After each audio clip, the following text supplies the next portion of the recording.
Hey guys, Matt from Total MTG here, and it's Deck Tech Tuesday! So, I hope everyone enjoyed watching the Pro Tour at the weekend. I certainly did. And personally for me, it was great to see two control decks in the final. I prefer to be a control player. And it was nice to see that the speedy red-white vehicles and that didn't quite get there in time. And control sort of won the day. Whether it's to stay or not is it's another question. But I do have a type of control deck here for you. It is blue-white Panharmonicon. Very, very exciting card from the new Kaladesh set, Panharmonicon.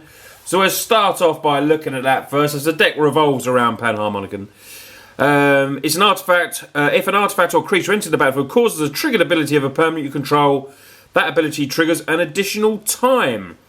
So the deck all revolves around this. We want creatures and that to cause triggers. And basically, maybe an enchantment or something like that to cause a trigger. And, it's all about, this is a very slow, grindy deck. So if that's your type of deck, this is the deck to build. Not a speedy removal like red, because obviously adding red to the control decks makes them a lot quicker, which is maybe what you need. But we have a few different ways of combating that, and, I don't like to make every deck with red in. It would upset Connor for a start. So, you start off with, I didn't originally have 4 of these, but I've gone to 3 now. Four is, I'm still testing. I'm sticking to 3 Panharmonicons at the moment. The other artifact we run is a Prophetic Prism. When it enters the battlefield, you get to draw a card. Nice card draw. Especially, even late game, this is still good because if you've got a Panharmonicon down, we get to draw 2 cards for 2. And obviously you've got the ability of add 1 mana of any colour, but the trigger is really sweet on this. So we ran 3 of them. Let's get to our creatures. From Kaladesh, nice shiny one here. Glint Nest Crane. This helps us find the artifact that we need. When it enters the battlefield, you look at the top 4 cards of your library. You may reveal an artifact card from among them and put it into your hand. Put the rest on the bottom in your library in any order. Now, if we do have 1 Panharmonicon to get out, this will trigger twice. It's really sweet. Lets you go through 8 cards. Maybe you want to go and find another one. Maybe you want to find a nice creature, artifact creature. Or maybe even just a prophetic. You never know. But you do get potentially 2 more cards you have with the Panharmonicon on this. And it's a really sweet card. Helps us dig through our deck. The other artifact creature we have is a Filigree Familiar. When it enters battlefield, you gain 2 lives. You can see the theme of the deck is, if we can get these creatures can be good early and late. It can gain us 2 life, 4, 6, whatever the trigger. And when it dies, you can draw us cards 1, 2. Depends obviously what we got on the board. But Filigree Familiar is a nice card. We got 4 of them. Now this card is absolutely hilarious when you've got a Panharmonicon out. Reflector Mage, good early that we might need to bounce a creature, and good late if we got the Pan on. To trigger it twice. I've had 2 Pans and triggered it 3 times, bounced 3 different creatures before. Absolutely brilliant Reflector Mage. Good for us early against the fast decks, and very good for us late on as well. Got 1 of Padim, Consul of Innovation. Gives all our artifacts hexproof, which is quite nice.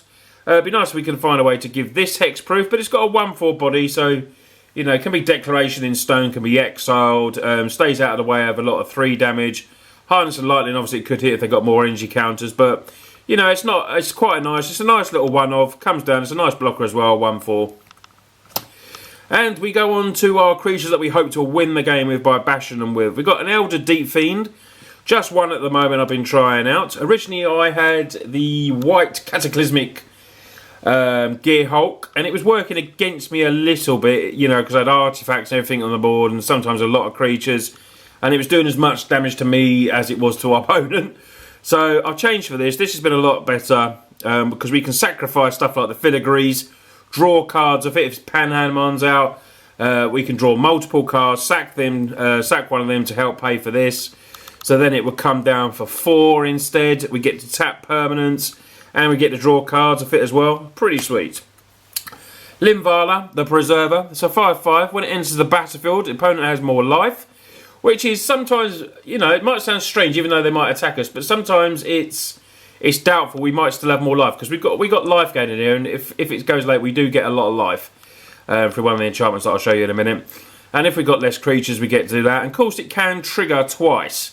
Or 3 times, depends how many Panharmonicons. But, you know, this is a good creature to sort of do with that. It's a nice late finish. It's a 5/5 flyer as well.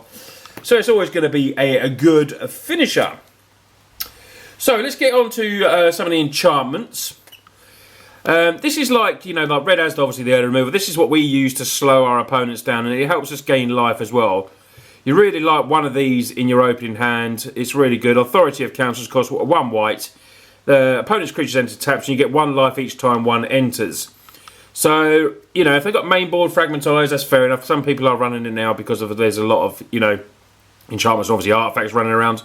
But this is very good for us. You get multiple of these on, it can soon get out of hand. You're getting loads of life. You're stalling the game out, and you're getting life. You're slowing them down. You're pecking away with your familiars and your reflector mages. You know, and then eventually you come down with a big bomb. But this has been very, very good for me, especially in multiples. Oath of Jace. We do run some Planeswalkers. So Oath of Jace is there.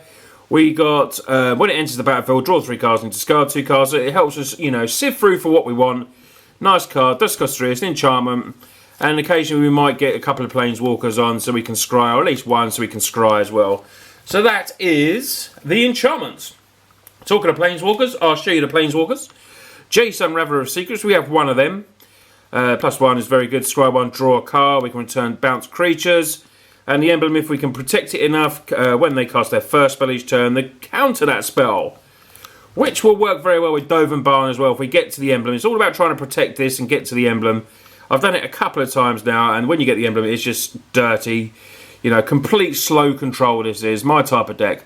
Your opponents can't untap more than 2 permanents during each of their turns, during their untap step. So, you know, it just completely stops them from playing, basically. They might have a board state. If they attack, you know, we block. They can only untap 2, maybe no lands then. It's a very good card. I like Dove and Bomb. It protects itself a bit. Until your next turn, you can give a creature -3, -0. And you can -1, gain 2 life, and draw a card. So we run 3 of them. On to our last bit of the deck, which is sorceries. Declaration in Stone, nice bit of removal for us. Can hit multiples as well. Gives them all clues, but we get to exile. And we have a 1-off Fumigate in the main. We've got 1 on the sideboard as well, just in case we need to do a board wipe. Gains us lots of life. Filigree stuff might draw us cards as well. So we got upsides to Fumigate if we have to clear the field, even though we've got a mass load of creatures on the board.